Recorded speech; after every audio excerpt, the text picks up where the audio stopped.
आपके अपने YouTube channel UP exam point पर बहुत बहुत स्वागत और अभिनंदन करता हूं। साथ ही दोस्तों एक नई क्लास के साथ प्रस्तुत हुआ हूं और ये जो हमारी क्लास है भारतीय राज्य व्यवस्था और संविधान की क्लास है। ठीक है दोस्तों, चलते हैं और आज इस क्लास में हम देखेंगे भारतीय संविधान की अनुसूचियाँ।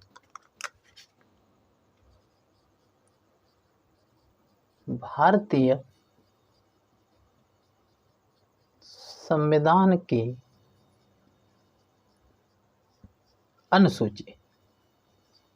देखिएगा मित्रों, जैसा कि दोस्तों आपको पता है समय था 26 जनवरी 1950 का। इस 26 जनवरी 1950 को आपका जो संविधान बनके तैयार हुआ उस संविधान को मूल संविधान कहते हैं।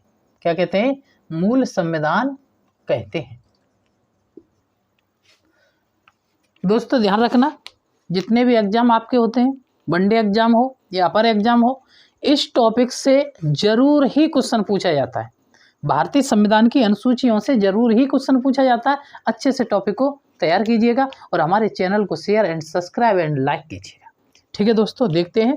तो भारतीय संविधान जो 26 जनवरी 1950 को बन के तैयार हुआ था, इसमें इसको हम मूल संविधान कहते हैं। और इसमें जो अनुसूचियों की संख्या थी, वो अनुसूचियों की संख्या 8 थी।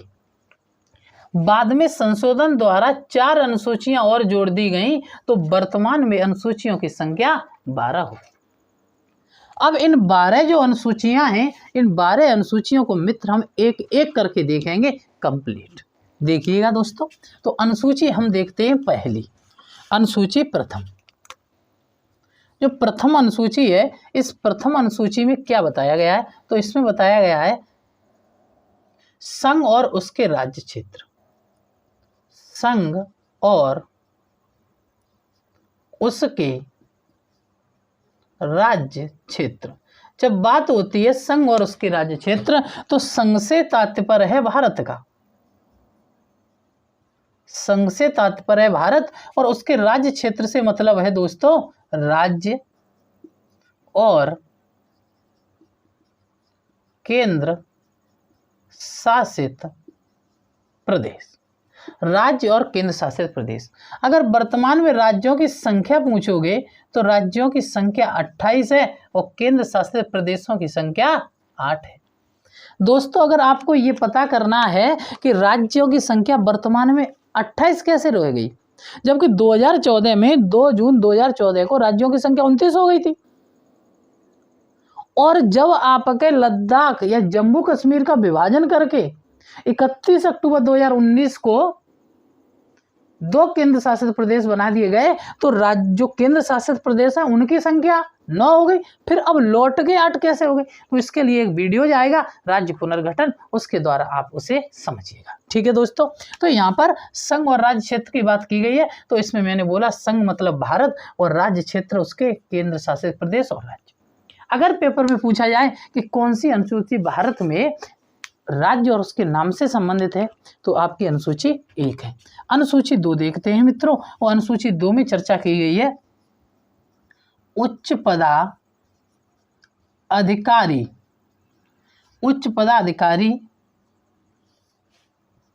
के वेतन और भत्ता। जितने भी भारत में उच्च पदाधिकारी हैं उन सभी के वेतन और भत्ते की बात हुई है। जैसे कि मैं बोलता हूं राष्ट्रपति और राज्यपाल का वेतन और भत्ता, लोकसभा के सदस्य और अध्यक्ष का वेतन और भत्ता, राज्यसभा के अध्यक्ष और सदस्यों का वेतन और भत्ता। ऐसे ही राज्य विधान परिषद के सदस्य और अध्यक्ष का वेतन और भत्ता, और राज्य विधानसभा के अध्यक्ष और सदस्यों का वेतन और भत्ता। साथ ही मित्रों हाई कोर्ट और आपके सुप्रीम कोर्ट के न्यायाधीशों का वेतन और भत्ते की भी बात हुई है। लेकिन फैक्ट ये है, आपसे पूछेगा कि बताइएगा किसके वेतन और भत्ते की बात नहीं हुई है, तो मित्रों इसमें नियंत्रक एवं महालेखा परीक्षक नियंत्रक एवं महालेखा परीक्षक के वेतन और भत्ते की बात नहीं हुई है। नियंत्रक एवं महालेखा परीक्षक का से संबंधित जो अनुच्छेद है वो अनुच्छेद 148 है। ये बात आपको समझना है। पेपर में सीधा सीधा पूछा जा सकता है कि बताइएगा अनुसूची 3 से संबंधित क्या नहीं है, तो नियंत्रक एवं महालेखा परीक्षक अनुच्छेद मतलब अनुसूची 3 से संबंधित नहीं है। इसकी चर्चा अनुच्छेद 148 में की गई है। किसकी? नियंत्रक एवं महालेखा परीक्षक की। चलते हैं मित्रों, देखते हैं अनुसूची 3। अनुसूची 3 देखते हैं। तो अनुसूची 3 में क्या बताया गया है? अनुसूची 3 में इसमें बताया गया है शपथ और प्रतिज्ञा। शपथ एवं प्रतिज्ञा कहने का मतलब है कोई व्यक्ति जब अपने पद पर जाता है तो उस पद पर जाने से पहले वो शपथ लेता है और साथ ही वो प्रतिज्ञा लेता है।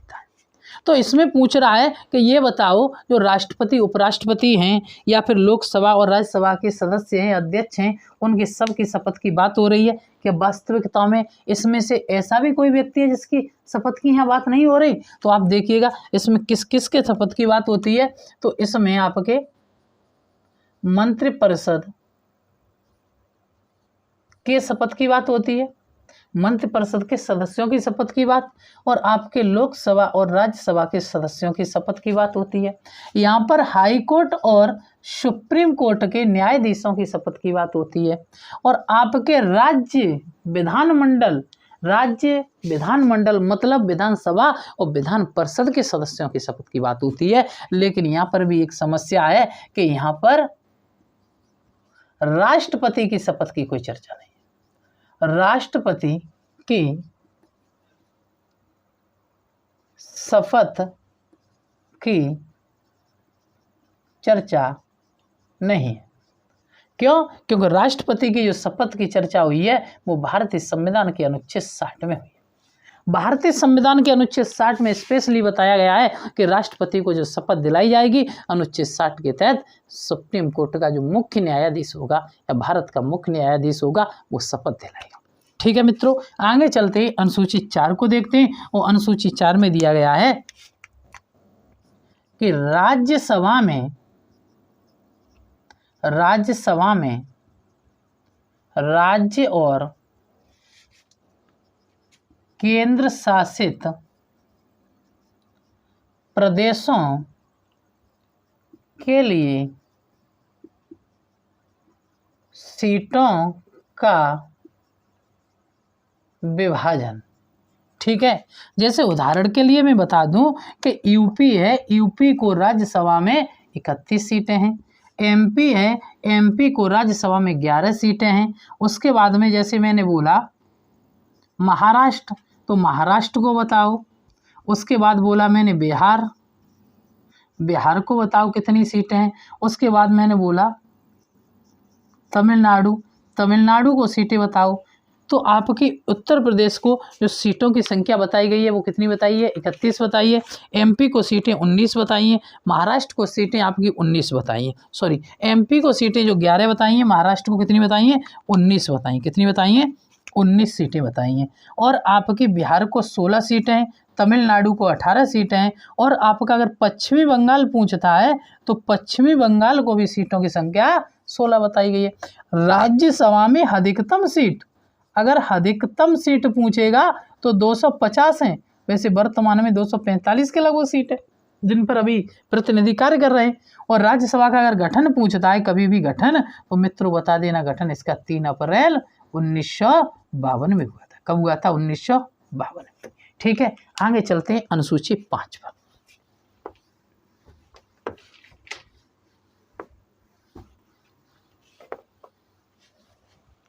देखिएगा मित्रों, अनुसूची 5, अनुसूची 5 में अनुसूचित जाति और जनजाति पर प्रशासन एवं नियंत्रण। भारतीय संविधान की अनुसूची 5 में बताया गया है कि जो एससी हैं और जो आपकी एसटी है, SC और ST, इन पर किस तरीके से प्रशासन और नियंत्रण किया जाएगा? अनुसूचित जाति और अनुसूचित जनजाति। ठीक है मित्रों, यहाँ पर क्या होता है कि यहाँ पर अनुच्छेद 356 के तहत यहाँ पर क्या होता है, केंद्र की कार्यपालिका शक्ति लागू होती है। यहाँ पर भारतीय संविधान के अनुच्छेद 356 के तहत केंद्र की कार्यपालिका शक्ति यहाँ पर रहती है। आगे बात करते हैं 6 अनुसूची की। 6 में बताया गया है अनुसूचित जनजाति, अनुसूचित जनजाति पर प्रशासन। जो अनुसूचित जनजाति हैं मतलब ST, इन पर प्रशासन, और इसके लिए 4 क्षेत्र बताए गए। कितने क्षेत्र बताए गए? 4 क्षेत्र बताए गए। उसके लिए आप बोल दो AM और TM। इस ट्रिक को याद रखना, अगर क्षेत्र भूल जाओ तो इससे क्या हो जाएगा, आपका असम हो जाएगा, त्रिपुरा हो जाएगा,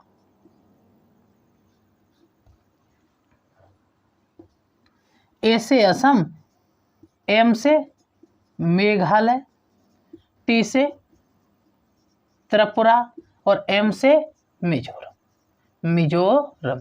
ये 4 आपके ऐसे राज्य हैं जहां पर किसकी बात की जाती है? ST पर प्रशासन की बात की जाती है। आगे चलते हैं, देखते हैं अनुसूची 7। और अनुसूची 7 में जो चर्चा की गई है वो चर्चा की गई है शक्तियों का विभाजन। क्या चर्चा की गई है? शक्तियों का विभाजन। और जो भारत में जितनी भी शक्तियां हैं उनको 3 भागों में बांटा गया है। एक होती है आपकी संघ सूची, और संघ सूची पर जो कानून बनाता है वो कौन बनाता है? कानून केंद्र बनाएगा। दूसरी होती है राज्य सूची, राज्य सूची पर जो कानून बनाता है वो राज्य बनाता है। तीसरी होती है आपकी समवर्ती सूची, और समवर्ती सूची पर जो कानून बनाता है वो राज्य प्लस केंद्र दोनों बनाते हैं। मूल संविधान में संघ सूची में 97 विषय थे, अब 100 हैं। इसमें 66 विषय थे, अब कहीं पर आपको 61 दे देगा और कहीं आपको 62 दे देगा। 61, 62। इसमें पहले 47 विषय थे, अब इसमें 52 विषय हैं। अब बात करता है कि सर इन शक्तियों को छोड़कर भी कुछ शक्तियां हैं, तो अब आता है आपकी अवशिष्ट शक्तियां। और अवशिष्ट जो शक्तियां हैं मित्रों, ये अवशिष्ट शक्तियां अभी संसद के पास हैं। किसके पास है? संसद के पास है। और आज़ादी से पूर्व ये शक्तियां गवर्नर जनरल के पास हुआ करती थी। तो ये है अनुसूची आपकी 7। और अगर कहीं पूछे कि ये बताओ समवर्ती सूची पर राज्य और केंद्र दोनों कानून बना रहे हैं, तो ऐसी कंडीशन में किनका कानून ज़्यादा शक्तिशाली होगा? तो भाई केंद्र का कानून शक्तिशाली होगा, इसी को फॉलो कराएगा या इसी को लागू कराया जाएगा। अब बात करते हैं अनुसूची 8 की। किसकी बात करते हैं मित्रों? अनुसूची 8 की बात करते हैं। तो अनुसूची 8 में बताया गया है कि संविधान में या संविधान द्वारा मान्यता प्राप्त भाषाएं, ऐसी भाषाएं जिनको संविधान द्वारा मान्यता प्राप्त है उनकी चर्चा की गई है। तो भैया अगर बात करें 26 जनवरी 1950 की, तो उस समय 14 भाषाएं थी। उसके बाद में 8 भाषाएं संशोधन के द्वारा और जोड़ी गई, और वर्तमान में जो राज्य भाषा संवैधानिक भाषा या मान्यता प्राप्त भाषाओं की संख्या है वो कितनी है? 22 है। अब यहाँ पर आपको पता है कि ये 14 भाषाएं थी, तो उसके बाद में 21वां संविधान संशोधन हुआ 1967 में, और इसके द्वारा एक भाषा जोड़ी गई जिसे नाम दिया गया मित्रों सिंधी, और सिंधी हमारी 15वीं भाषा बनी। उसके बाद में संविधान संशोधन हुआ 71वां, और 71वां संविधान संशोधन हुआ 1992 में, जिसके द्वारा 3 भाषाएं जोड़ी गई, एक नेपाली, मणिपुरी और आपकी कोंकणी। ये 3 भाषाएं जोड़ी गई, और इन 3 भाषाओं को भारतीय संविधान में दर्जा दिया गया। और जो 3 भाषाएं थी उनको मैंने ट्रिक से समझाया है, नमक। क्या बताया है? नमक। जैसे कि मैं यहाँ लिख रहा हूँ NMK, NMK नमक। नेपाली, मणिपुरी, कोंकणी, ये आपकी 16वीं बनी, ये आपकी 17वीं बनी और ये आपकी 18वीं बनी। उसके बाद में एक और संविधान संशोधन होता है जिसको नाम दिया गया 92वां संविधान संशोधन, और ये हुआ मित्रों 2003 में। और इसके द्वारा संविधान में 4 भाषाएं जोड़ी गई। एक थी आपकी मैथिली, एक थी आपकी डोगरी, या फिर बोल दो संथाली। ठीक है, ये पहले आएगी संथाली, फिर आएगी आपकी डोगरी, फिर आएगी आपकी बोडो। ये आपकी 4 भाषाएं जोड़ी गई। आपको शॉर्ट ट्रिक से याद करो तो ऐसे कर लेना, महेंद्र सिंह धोनी का बल्ला। ये आपकी बन गई 19, ये बन गई आपकी 20, ये बन गई 21 और ये बन गई मित्रों 22। इस तरीके से भारतीय संविधान में 22 भाषाओं की चर्चा है और भारतीय संविधान की अनुसूची 8 में। मित्रों अगर पूछे कि भाषाओं से संबंधित कौन सा अंतिम संविधान संशोधन है तो ये 92वां संविधान संशोधन अंतिम संविधान संशोधन है। ये अनुसूचियां जो मैंने 8 अनुसूचियां कराई हैं, ये मैंने वो अनुसूचियां कराई हैं जो मूल संविधान में थी। ठीक है, अब आगे दोस्तों मैं एक पार्ट और लेकर के आऊंगा, जो दूसरा पार्ट होगा संशोधन द्वारा जोड़ी गई अनुसूची, अनुसूची 9, 10, 11, 12, और साथ में ही कुछ उनके विषय से संबंधित भी बात करूंगा। अगर हमारी वीडियो अच्छी लग रही है, हमारा क्लास अच्छा लग रहा है तो हमारे चैनल को शेयर एंड सब्सक्राइब कीजिएगा और हमें लाइक कीजिएगा। थैंक यू दोस्तों।